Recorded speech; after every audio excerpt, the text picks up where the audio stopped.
are live, so I guess just give it a couple seconds and then you're good. Deal.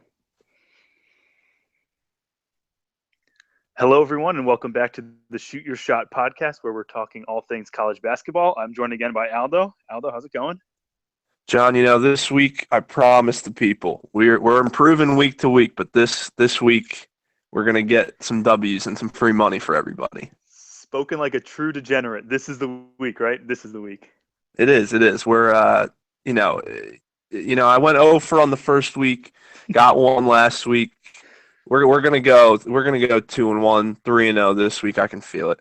Okay. Well, you heard it here first. You're gonna have to stick around to the end to hear our picks. But Aldo, this is our third ever Shoot Your Shot podcast, and you know what that means? It means we have as many podcasts as Trey Songz has songs. So a big checkpoint for us. We also almost have as many Trey Songz jokes as Trey Songz has songs. That's true. One more, and we'll be on Trey's level universally. So, really unusual week in college basketball. A lot of the storylines happened off the court. We had some interesting coaching moves, and we had the committee releasing their top 16 seeds on Saturday. Aldo and I took a stab at our top 16 seeds last talk here, how ours differed from the committee and what they thought. But Aldo, I just want to ask you a question before we get into it. Did you even watch the selection show? I did not, and I really didn't know what time they were planning on doing it on Saturday. I thought it was strange. I assumed that it was going to be maybe like right at the end of game day before the games tipped. But what was it, like 12:30? The game's already tipped. It was a terrible timing if they actually wanted people to watch it. Totally agree. I forgot, and then I saw people talking about it on Twitter, and I turned it on with maybe 4 minutes left. So if their idea was to get viewership, they kind of botched that.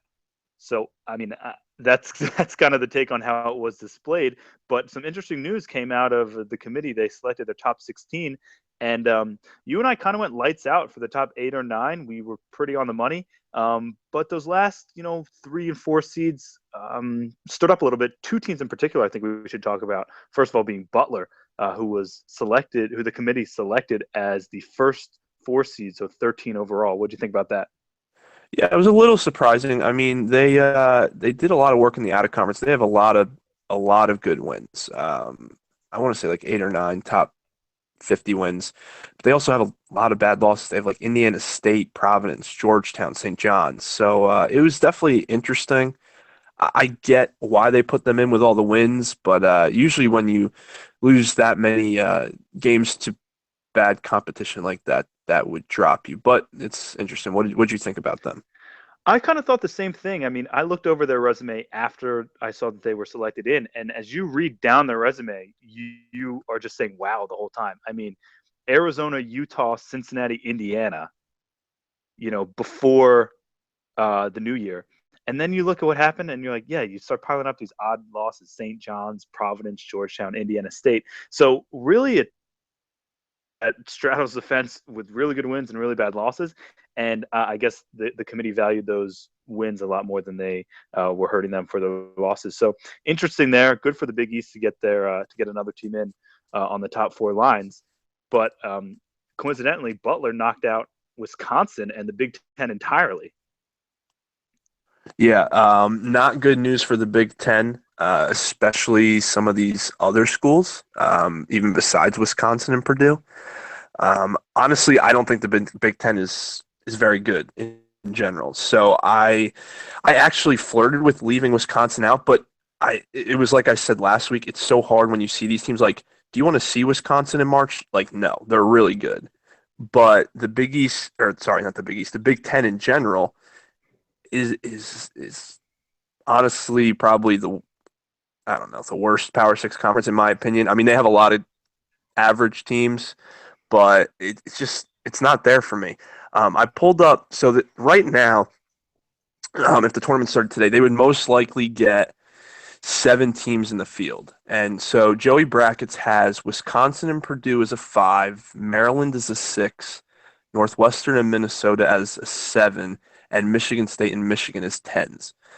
Um, but what the committee showed was that they don't think that that conference is that strong to even put Wisconsin or Purdue as even a four. So like those teams, they're all probably going to make the field. Maybe Michigan State and Michigan have to be careful, but they're all going to make the field. But if you see a lot of these teams in the 8-9 game, 7-10 game, even a playing two of them maybe in like separate playing games, like I would not be surprised at all. Even Maryland, who's the third best team in the Big Ten, if they would lose a couple games right here, I wouldn't be surprised if they get dropped down to like the even an 8-9 game if they lose a couple games in a row here. I pulled up all of their key wins for all of these teams. The best Big Ten wins from these top seven teams would probably be Purdue against Notre Dame on a neutral, Maryland against OK State at home, Northwestern against Dayton at home, and then, they beat up on each other like people have wins against Wisconsin and Purdue, but those couple are really the only out of conference wins for any of those seven teams. Yeah, So it's there's just wild to nothing me. special. There's nothing Yeah, special about it was those. crazy when I pulled it up. I thought that a few teams had a couple big wins, but no one really does. It's insane that the best win is probably Notre Dame on a neutral or SMU early in the like a preseason tournament. It's crazy that the whole conference has no out of conference wins. So yeah, what I took was that they should be worried that if they start losing games, like Wisconsin just lost two games, that they're gonna probably drop fast. Like I said, probably not out of the field, but your seeding is not going to be what you think. Maybe even what they really should be as far as how good they are. That's an interesting point. I wasn't even thinking about conference wins, as a whole, but so you mentioned their good wins, and they definitely had chances. I mean, at the top of my head, I can think Purdue hosted Nova and lost. Wisconsin went to Creighton and lost. Michigan State scheduled out of this world. I think they lost to Arizona and Kentucky right off the bat. So it's not like they didn't get their opportunities in the Right, non-conference. They exactly. just weren't able to capitalize. So yeah, that's an interesting point. And when you think of the Big Ten, first of all, there's not 10 teams. There's what is it like 14? Is it Yeah, I want to say 14. 14? Like there are teams that you just forget about when you think about it. Like Illinois, Rutgers, Nebraska, Iowa, like Minnesota was good at the beginning. I mean, there are teams at the bottom of this conference that you just forget about. And Minnesota actually has been they're an interesting team. So they started off hot and then lost like I don't know 5 or 6 in a row in the Big Ten, but now they've won like 4 or 5 in a row. Granted, against like Illinois, Rutgers, and a bunch of other trash Big Ten teams, but they have enough wins that I think they'll probably get in, assuming that they don't just lose out here and whatnot. But yeah, well, we will monitor Minnesota, but I understand the point. Their resume is good. Just these teams, their resume is okay, but just these teams that don't get any publicity because they're so. right, It's interesting, right, and I mean, if you think about who the Big Ten has hitched their wagons to over the past few years, I mean, Michigan State, Michigan, and Ohio State. right, and I mean, they Wisconsin. But are yeah, but that other than right, yeah, Wisconsin. right. I mean, right. I mean, Purdue and Wisconsin are good, and I actually think Purdue is dangerous in the tournament Right. along No, with Wisconsin. But you're right; yeah, I'm with they, you. they don't get the respect just because of what the whole conference has done. Yeah. No, I'm with you with that. I think that you don't want to see either of those teams on Selection Sunday, but they're gonna be a lower seed than probably what you think they would be. Yeah. So as the Big Ten kind of slides, it opens up a lot of other opportunities for some of these other schools to get on those good lines. So we'll see. And I think overall, my take on the exercise with the committee was it was good. If nothing else, it's taught us that the Big Ten isn't as well respected, and teams on the Big Ten bubble should be on high alert. But once again, I think there's a lot of things that could be improved about the selection committee's midseason reports. So one thing that all 14 of the Big Ten coaches will be doing this year is coaching without being fired, and that is not the case for Mark Gottfried at NC State. Earlier this week, Mark Gottfried was fired by NC State, but will be able to coach out the remainder of the year, which is a really, really uncomfortable situation for everyone, I'd imagine. I mean, you have players on that team that are playing for a coach who isn't really even the coach. And it was a move that NC State made this week after just a terrible, terrible display in the ACC, and really just a letdown on a year that had so much expectation coming in. So I got a couple things I want to get to on this, but I just want to get your high-level takes on the whole NC State saga. Yeah, I mean, real quick, it is not crazy that they fired him mid-year, even though doesn't happen that often in college basketball in general. Usually you wait till the end of the year, but once in a while you'll see it mid-year. Yeah, I just can't believe that they are firing him but letting him coach. Like, I just don't understand. Like I told you the other day, I really hope that somehow they make a run in the ACC tournament and get into the tournament, and this fired coach is coaching them in the NCAA tournament. That would be just amazing. But yeah, I don't really have much else to say other than it just really makes no sense that they would keep him on after firing him. Yeah, it's unusual. And so Mark Gottfried's tenure at NC State has been interesting. So he went to the tournament his first 4 years, and last year he missed the tournament. It looks like he's going to miss the tournament this year. So if you sum that all up, 4 tournaments in 6 years is pretty respectable, and it kind of speaks to the expectations of that job and the fan base, as they really want to be in that upper echelon of some of their neighboring schools. So I think it puts NC State in a really interesting scenario. And when this news broke, obviously a lot of rumors spread about who was going to, who they were going to be targeting for the next job. And immediately Archie Miller from Dayton came up as the number one target. He is an NC State grad, so I guess that makes sense. But it's kind of been in basketball circles, in basketball circles, that he's waiting for Ohio State or some other gig. So NC State might think they're doing themselves a favor by getting Gottfried out the door and getting an early jump on Archie, but that can't happen, can it? No, there is no chance. I will move down to Raleigh and buy season tickets for NC State if Archie Miller takes that job. He could have had any kind of similar job. I know he's an alum, but he could have had any kind of similar job already. He's waiting for a top 10 job. And there's just no way that he would take that. That job just has way too many expectations too. You're not going to be able to compete with Duke and Carolina, but that's what they want you to do. It's not good enough that you get to 4 NCAA tournaments, 2 Sweet 16s in the last 6 years. I understand that they were a very big disappointment this year, and I mean, I guess Mark Gottfried deserved to get fired, but the expectations for that job are just ridiculous anyway. I would be shocked if Archie took it. Yeah, I don't see him taking that. And as I was thinking, I was like, this really isn't a good job for a up-and-coming coach because of those expectations. I immediately thought of, hey, who is in a situation at a mid-major school where it's time to go? And what I mean by time to go is like, hey, you've had a good run and you have a lot of seniors on your roster, so next year is going to be rough. And with that criteria, I thought of Dan Hurley at URI. Like, he has a loaded roster. They all came back this year. Next year, they're going to take a dip. But I don't even think that's a good job for him. I see this more as a Memphis job of last year, where Pashner left. It was an established program that was kind of on. They brought in a savvy vet in Tubby Smith, who might get him back to the tournament this year. So I don't know who they're going to target, but I would think that this is going to go to a more established coach than an up-and-comer, as kind of what happened with Gottfried is going to turn a lot of these up-and-coming coaches off on that job. Yeah, no, that's a great idea. I really don't know which way they're going to go. I've heard Keats, the head coach for UNCW. Yeah, no, he's a understudy of Pitino. But yeah, it'll be real interesting to see which way they go with this. But it's definitely not going to be Arch. Yeah, glad you brought up Keats. I was doing a little research on him. He has Illinois ties, and I think he's waiting for Gross to get the axe. So they might. Yeah, he'll probably get it. He'll probably get it soon too. I think they won't let him coach though. Right. Yeah. So I mean, just a really unusual week, as a lot of our storylines here are off the court stuff, and we'll continue on the off the court stuff with an exercise here. Over the past few years, Aldo and I just watched so many games, and we hear ridiculous names of players that are on college basketball teams.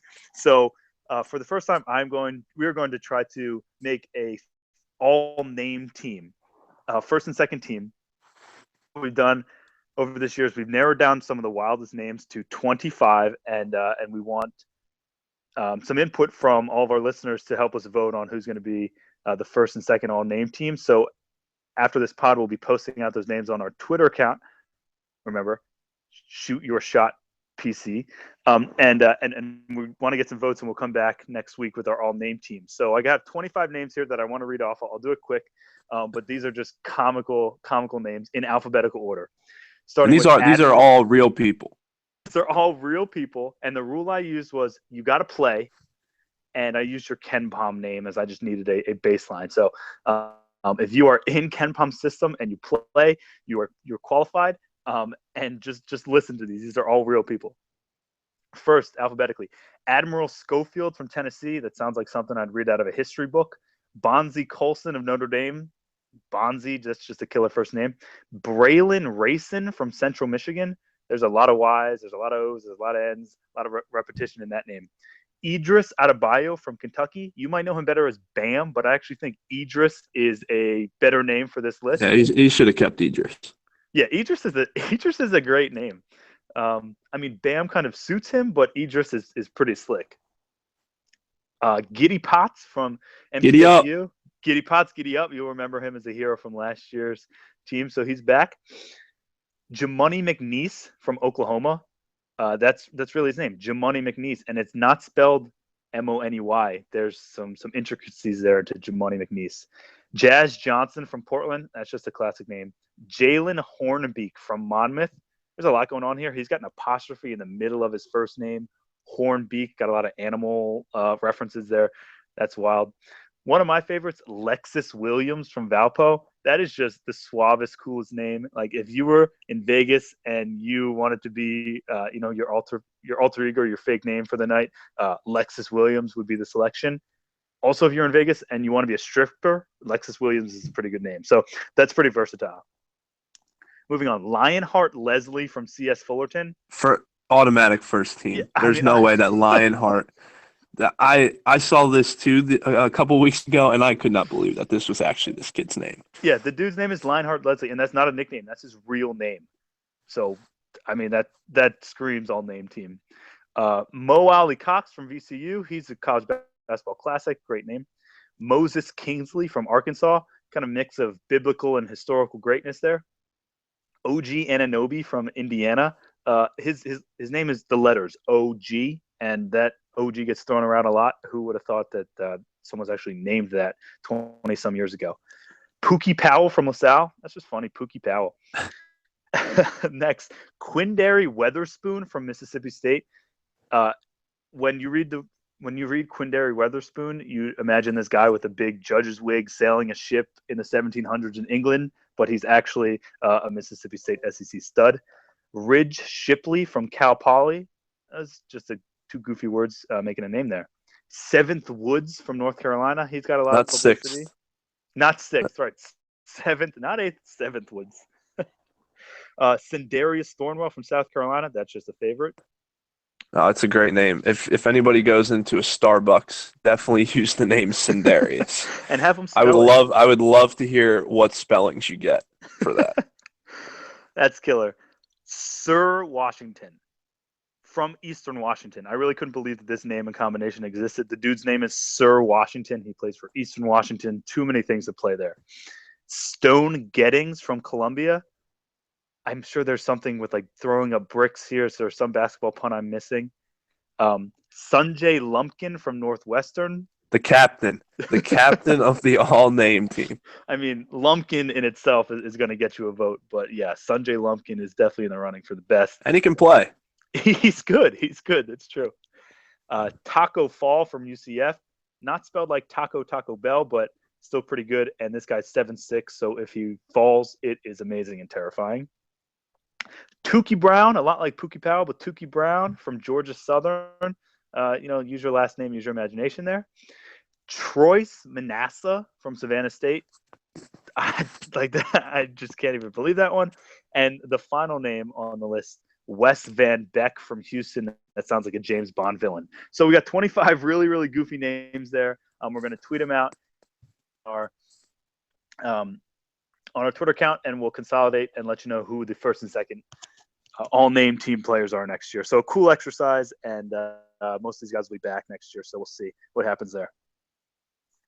Yeah, remember to submit that to Shoot Your Shot PC on Twitter. And John, do you want to talk about a couple games from last week real quick before we go into the mid-major minute? Yeah, for sure. I think there were 2 games last week that we wanted to tackle, one of which was a crazy, crazy comeback at Fog. West Virginia fell to Kansas in double overtime. Yeah, real quick on that. That was just wild. West Virginia was up 14 with a little under 3 minutes left. They decided to miss a bunch of free throws. And Kansas decided to press a pressing team, which we all know usually doesn't turn out so well, but it was just unbelievable. Graham hit a bunch of big shots. Mason hit big shots. It was the place was going nuts. I almost feel a little bad for West Virginia. And the craziest thing from this, too, is Bill Self has so many crazy stats, but he has never been swept in the regular season by an opponent. Home and home. It's crazy to me that he ever since back, I think when he was at Tulsa, he's never lost the home and homes with both of them in the same year. And that was on the line because Kansas lost at West Virginia earlier in the year. Exactly. Yeah, they lost at West Virginia, so West Virginia had it in the bag to end that streak, but now I think they said it was over 100 times now that he is just not lost the home and home. It's crazy. But yeah, it was just a wild comeback, and pretty much locked in the Big 12 for Kansas, which would be their 13th straight, and is just an unbelievable record. It was an amazing game to watch. I mean, you're sitting there, and what West Virginia was up 14 with a few minutes to go, and Kansas just starts chipping away, and then it tipped, and West Virginia was just completely lost in the whole Fog atmosphere. It was really, really cool to watch, and just another reason why that team, that place, and that coach is so special to be able to pull something off like that. Yeah, and there wasn't a very worthy opponent. It wasn't some rollover game. Right, exactly. And there was not 1% of me that thought once that game was going to overtime that West Virginia was winning. Yeah, they didn't even need to play those 5 minutes. Exactly. They did not even need to play overtime. There was no way that Kansas was losing after that. Yeah, it was. Yeah, and another game this weekend was Cincinnati and SMU, the big American showdown. I know that you are starting to fall in love with this SMU team a little. Yeah, so you and I watched SMU early on in the year. They had a tournament at Madison Square Garden, and we kind of called them appointment television. But I'll admit, I haven't been watching much of them until the game against Cincinnati this weekend, which they actually SMU took down Cincinnati at home. So they split the season series with Cincinnati and have lost 1 game since December 1st. So we're working on 2.5 months of SMU just rolling over people. It's really cool. They have an interesting roster. As you know, they lost some pretty marquee players from last year's team. But in this Cincinnati game, they played 6 guys. And the guy and the 7th and 8th guy got a few minutes. They played 6 guys. Like, they are so thin, but their roster is so cool. They're all interchangeable to the point where they have great chemistry, and they were able to take down Cincinnati at home. Kept it rolling later on in the week as they were able to avoid kind of the letdown game. And this team, rightfully so, is ranked now in the top 25. Dangerous team. Their depth, although it's interesting, is a little bit of gives me a little bit of hesitation for tournament talk, but just a really, really exciting team, and I know you like viewing them as well. Yeah, they're one of my favorite teams to watch. It will be interesting come 20 time. I think they're definitely talented enough to get to the second weekend, but it'll be interesting on that second matchup. Thursday, that Saturday game, say. It'll be interesting, when they only play 6 or 7 guys. But it'll be interesting to see because they did this weekend. They were down 15 to Tulane, and then came back. So they're not, they're no juggernaut, but they're real fun to watch. They switch everything on D, like you said, because they're all between like 6'5" and 6'8". They can all shoot threes pretty much other than Ben Moore. Um, so they're just real fun to watch because they're just all so interchangeable. It's just such a unique team. Um, but yeah, they're real fun to watch. I would recommend if you see them on, definitely give them a look. All right, it's time for the mid-major minute this week. We have three teams left in college basketball that are undefeated in conference, and they all happen to be mid-majors. The first being Gonzaga, if you want to consider them a mid-major. We don't really need to talk too much about them, considering we've talked about them in the past, and Vegas thinks they're the best team in the country, so that's good enough for me. The other two are Vermont out of the American East and Princeton out of the Ivy. So I'm gonna talk a little bit about Vermont. They have won 16 games in a row now. They actually played a tough conference. They played Butler, Providence, Houston. They hung with Butler. They lost to Houston by one. They're they're a real deep team. They play like 10 guys. They're real efficient. Like I talked about them real quick on an earlier podcast. They're not like a normal mid-major team that you would think. They don't shoot a lot of threes. They drive it. Like I said, they're one of the more efficient two-point shooting teams in the country. They have a freshman in Anthony Lamb. He's a 6'6" forward. Kind of got like my one friend said, like a Jameis Winston body. You know, doesn't it doesn't look the most athletic, but he is, and the kid can play. He averages like almost 12 and 6, and he's a freshman. Real good. They have a quick guard, Trey Bell Haynes, who also averages 11 or 12 points. So yeah, they won 16 in a row. They've been rolling the American. They do end, which is real interesting. Their last two conference games are the number two and the number three seed, if you will, in the American right now. They get them both at home. That's Albany and Stony Brook. So we'll see if they can end it undefeated. But yeah, they're a team. They can definitely win a game if they get a good matchup come March Madness.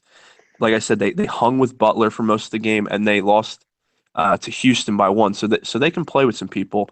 And the other team that I mentioned that's also undefeated in conference is Princeton. Now they started off; they were along with I mentioned Chattanooga. They were one of the couple mid majors coming into the year that were getting like a lot of love.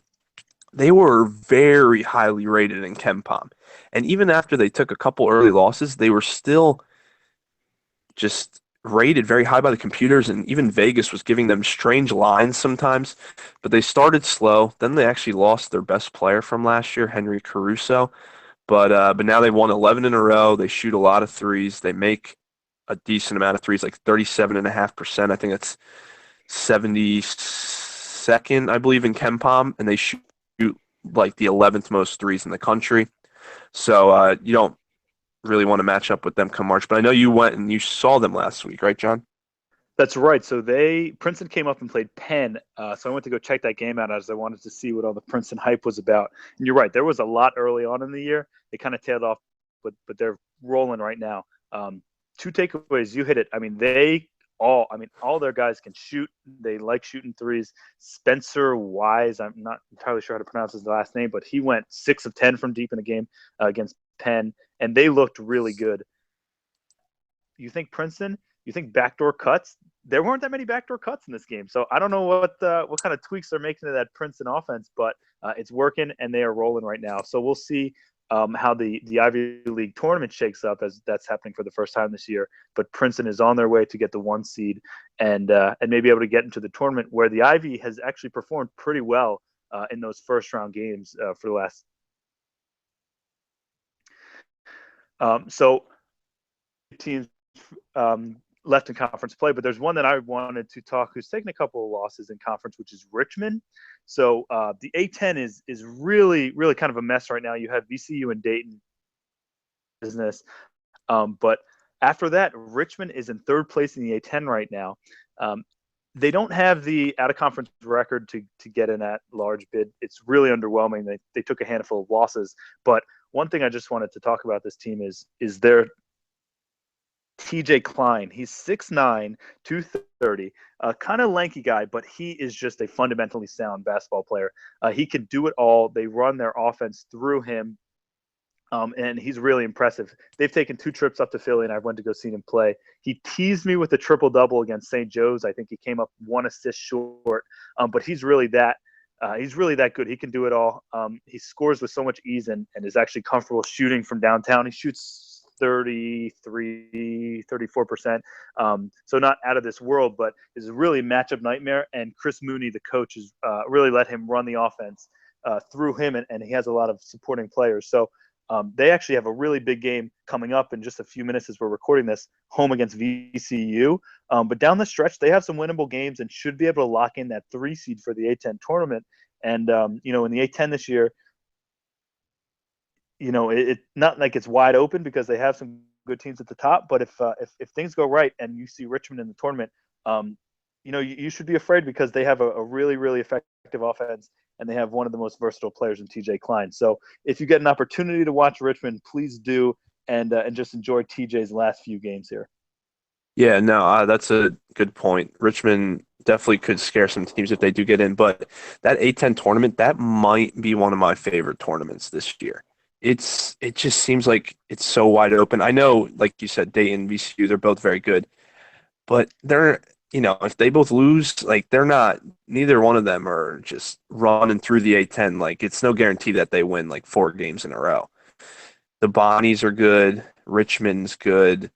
Rhodey's good. Rhode Island was supposed to be amazing. But they're still okay.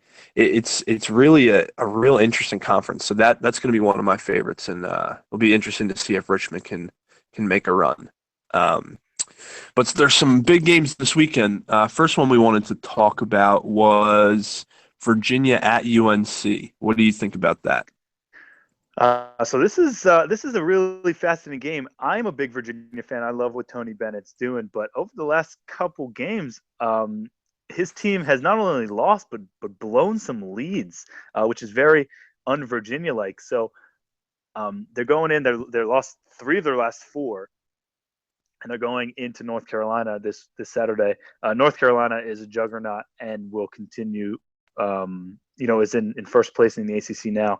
I think it's really interesting the way that this is going to shape up because one way that a lot of teams find success against the pack line defense that Virginia runs, and don't get me wrong, there's not a lot of success, but if you can big to big pass in that pass line D, it's actually very effective because Virginia likes to double on the low block a lot. And when you're talking about passing bigs, there's a short list of schools that do it better than North Carolina. I know Kennedy Meeks is actually injured, and I think he's out for the season, so that does hurt North Carolina. But I think at home against a Virginia team, I think it's Kenny Williams. Kennedy's still playing. Oh, I'm sorry. Well, in that Yeah. case, even more reason I must have read the ESPN bottom line incorrectly. Yeah, but still a big loss though. He's one of their better perimeter defenders, but yeah, it's still a big loss for them. Yeah. So, with all that, I think that a North Carolina team that's taking care of business and has an ACC regular season title in their sights against a Virginia team that's slipping, I think UNC is actually going to take this one. Not by a huge margin, but I do see North Carolina winning and causing some fits for Virginia. Yeah, I think UNC will definitely win the game. I think it's big for both teams. Like you said, Virginia has struggled a little bit recently. They lost a bunch of close games, but this is big for Carolina because the ACC, we know how good it is, and everybody's beating up on one another. They kind of need this to kind of separate themselves a little bit. They have a real tough stretch coming up. They get Virginia, then Louisville, I believe, then they get Virginia again, and then end with Duke, of course. So that it's just a hell of a 5-game stretch for them. So I think if they want to separate as like the ACC's best, I think they're gonna, need to win this one at home. So yeah, it'll be a great one though. And then another great one is Kansas Baylor. This is the Big 12 clash that people have had circled all year. Kansas going down to Waco. It's lost a little bit of lust as Baylor's lost a few, and Kansas has been able to maintain their lead in the Big 12. So it isn't for the Big 12 championship like most people thought. But this is going to be an awesome game, as I think we're both believers in this Baylor team. I expect Baylor to come to play. They hung at Fog. I mean, they were down a possession with under a minute left and then had a really, really bad turnover that sealed their fate. But I actually like this Baylor team. I don't want to say more than Kansas because Kansas has a way that they're just able to win, but Baylor's roster and starting five, in my opinion, is more impressive than Kansas right now. So I actually think that Baylor takes care of business, hands Kansas a loss, just because some of the matchups and the size that Baylor has will be difficult for Kansas to match up with. Yeah, it'll be an interesting game. I don't know if I agree with you necessarily that they have a better starting five than Kansas, but that's a talk for another day. But I do think it'll be a close game. They, like you said, they played a tight one at Allen Fieldhouse before. I think Kansas has the Big 12 pretty much locked up. I think this is a bigger game more for just Baylor's perception, even if it's with the committee. So if they win this, they'll kind of put the committee in a tough spot. Like, do they leave both Big 12 teams as the one seeds because they both have great resumes? But if Baylor loses this, even though they have a really solid resume, if they lose to Kansas both times, I think that they're going to throw that fourth one seed to whoever is like the top ACC team. But if Baylor wins this and then, they both kind of hold serve, let's say, for the rest of the year and maybe even match up in the championship game of the Big 12 tournament, I could see both of them still kind of locking in one seed. So I think it's a bigger game for Baylor's, in my opinion, for Baylor's perception, since Kansas kind of already has things locked up. Now, that's an excellent point you mentioned on the one seeds, because if we look back at what the committee said, the top seeds were Villanova, Kansas, Baylor, and Gonzaga. So we have a Big East school and we have West Coast Conference, which is unusual for the one line. And then you have two Big 12 teams. So if Baylor's able to win this, they do keep themselves in the discussion for a one seed, and that leaves basically the ACC off the one line, which would be a story in itself. So national implications here for the winner, but I think it's going to be a great, really, really good game. Another game that's coming up slightly under the radar, but big for one team in particular. Villanova visits Seton Hall. What do you think about that? Yeah, this is huge for Seton Hall. They just beat Creighton at home. Now, they won 2 games in a row last week. They beat Georgetown and Providence, and then they had St. John's on the weekend. Of course, they had 3 big home games in a row coming up after that, and they lose to St. John's. They were just starting to turn the corner. I really like this Seton Hall team, but that loss to St. John's really hurts. They're 6-7 in the Big East right now. I think they'll get in if they can get to 9-9 in the Big East. So they beat Creighton at home, and they get Villanova this weekend, like you said, and then they get Xavier at home right after that. So if they can split this Villanova-Xavier home and home game, that'll put them at 7-8 in the Big East, and then they end with DePaul, Georgetown, and Butler. So you win 2 of those 3, which is doable, and that puts you at 9-9. So if they can get this Villanova win, I think they're really looking good for the tournament then. Who knows, they could let down against Xavier, but if you win this Villanova game, it is just a huge win for them, and I'd like to see them in. I love this group. Kadeem Carrington is awesome. He went up for 40 last game. I don't know if you saw the play at the end. I believe Creighton was down 4, and they rolled the ball out to center court, to like save time like teams always do. And he kind of jerked at the ball, like acted like he was going, and then backstepped. So I forget who was the one that was bringing the ball up, but kind of waited, and Carrington dove on the floor, stole it, and dunked it with seconds left. So they went up 6. So it was a crazy play, but yeah, this is a huge game for the Hall. It'll be interesting. They played a lot of close games in the Big East. I know they're 6-7, but we'll see if they can hang with Villanova. Last time they played this year at Nova, they just got completely stomped. I think they lost by around 30. This is a huge opportunity for the Hall. I love this roster too. They play a really interesting style. It's kind of street ball meets, organized basketball.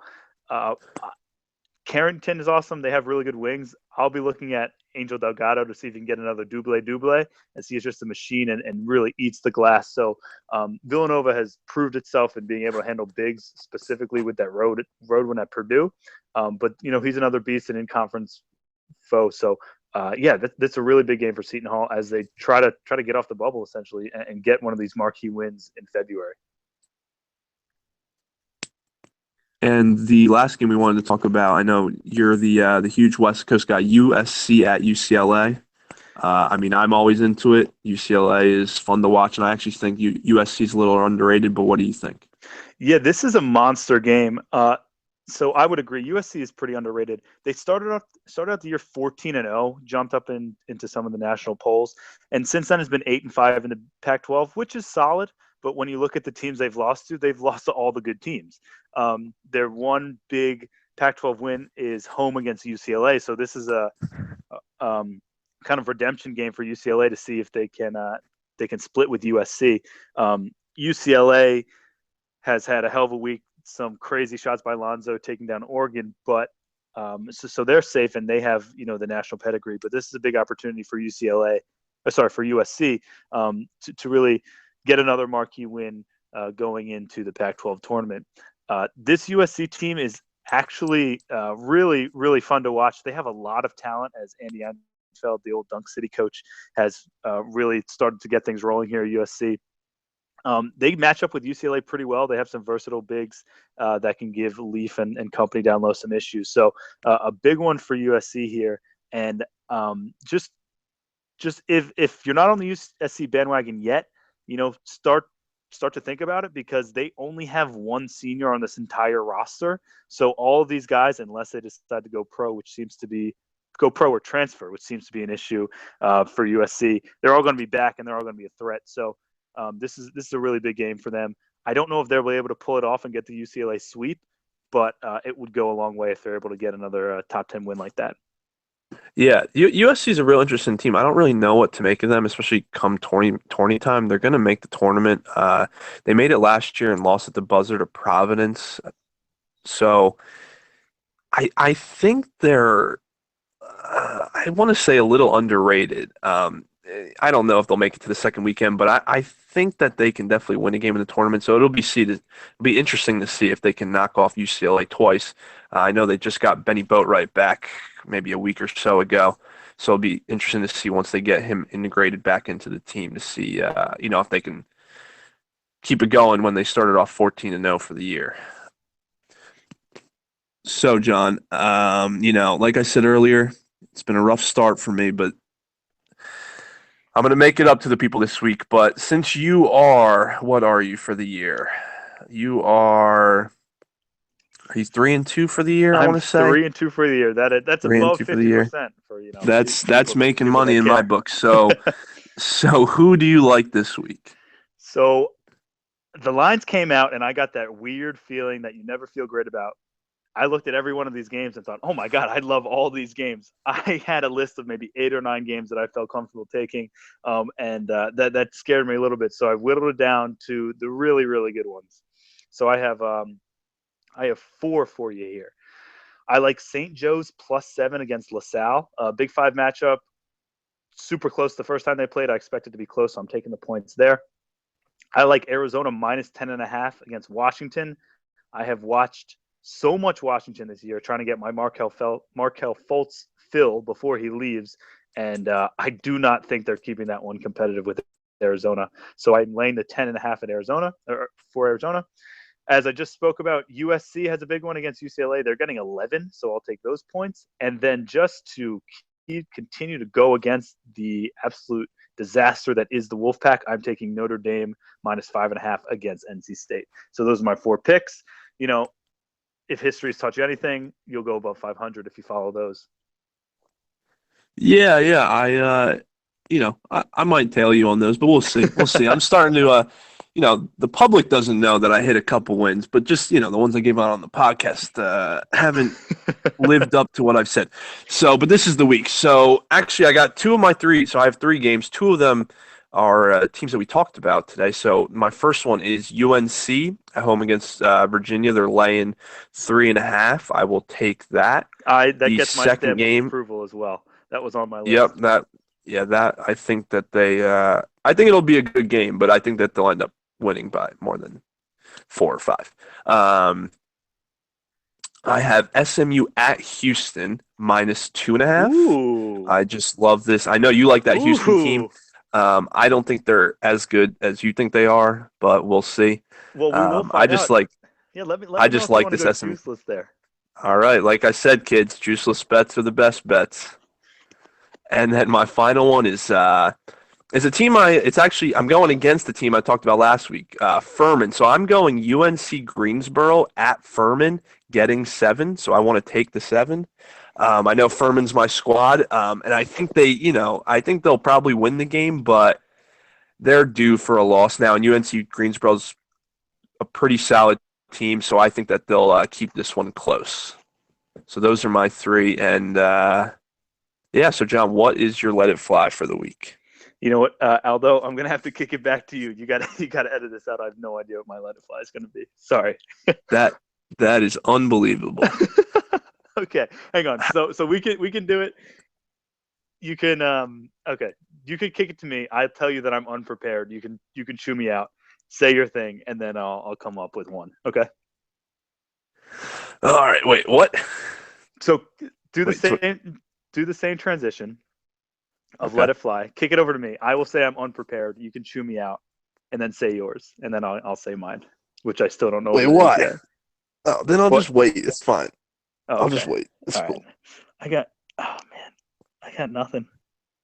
I really don't. Let it fly. Let it fly tonight.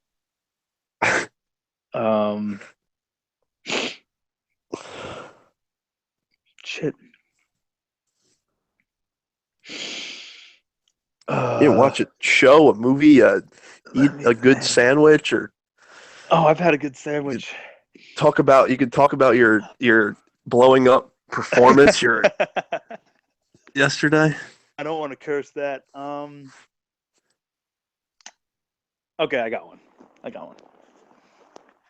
All right. I don't know how. Wait, what did I? All right. Before we get out of here, John, what's your let it fly for this week?